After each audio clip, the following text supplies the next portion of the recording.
പകർച്ചവ്യാധി ആശങ്കയിൽ കേരളം. ഇന്നലെ ഡെങ്കിപ്പനി ബാധിച്ചത് 85 പേർക്കാണ്. 2 ദിവസത്തിനിടെ 48 പേർക്ക് മഞ്ഞപ്പിത്തം ഉണ്ടായി. ഈ മാസം മാത്രം എലിപ്പനി റിപ്പോർട്ട് ചെയ്തത് 107 പേർക്കാണ്. മഴ ശക്തമായതിന് പിന്നാലെയാണ് സംസ്ഥാനത്ത് പകർച്ചവ്യാധികളും പടരുന്നത്. വൈറൽ പനി ബാധിച്ച് ആയിരങ്ങളാണ് ആശുപത്രികളിൽ ചികിത്സ തേടുന്നത്. ഇതിനിടെയാണ് പനികളിൽ ഗുരുതരമായ ഡെങ്കിപ്പനിയും എലിപ്പനിയും മഞ്ഞപ്പിത്തവും ബാധിക്കുന്നവരുടെ എണ്ണവും വർദ്ധിക്കുന്നത്.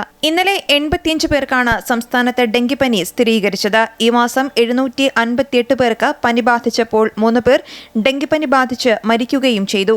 8 പേർക്ക് ഇന്നലെ എലിപ്പനി റിപ്പോർട്ട് ചെയ്തപ്പോൾ 107 പേർക്ക് ഈ മാസം ഇതുവരെ രോഗം സ്ഥിരീകരിക്കുകയും 2 പേരുടെ മരണത്തിനും കാരണമായിട്ടുണ്ട്. മലിനജലത്തിലൂടെയുള്ള മഞ്ഞപ്പിത്ത ബാധിതരുടെ എണ്ണവും നാൾക്കുനാൾ വർദ്ധിക്കുകയാണ്. 2 ദിവസത്തിനിടെ 48 പേർക്കാണ് മഞ്ഞപ്പിത്തം സ്ഥിരീകരിച്ചത്.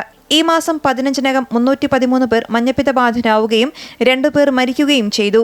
ഇതിനു പിന്നാലെ കോളറയുടെ ലക്ഷണങ്ങൾ പാലക്കാട് ജില്ലയിൽ നിന്നും റിപ്പോർട്ട് ചെയ്തുവെങ്കിലും ആരോഗ്യവകുപ്പ് ഇനിയും സ്ഥിരീകരിച്ചിട്ടില്ല. ഷിഗല്ലയുടെയും നിപ്പയുടെയും കേസുകൾ വർദ്ധിക്കുന്നതിനിടെ മറ്റ് പകർച്ചവ്യാധികൾ തടയാനും ആരോഗ്യവകുപ്പും തദ്ദേശ സ്വയംഭരണ സ്ഥാപനങ്ങളും ജാഗരൂകരാകണം. അമൃത ന്യൂസ്, തിരുവനന്തപുരം.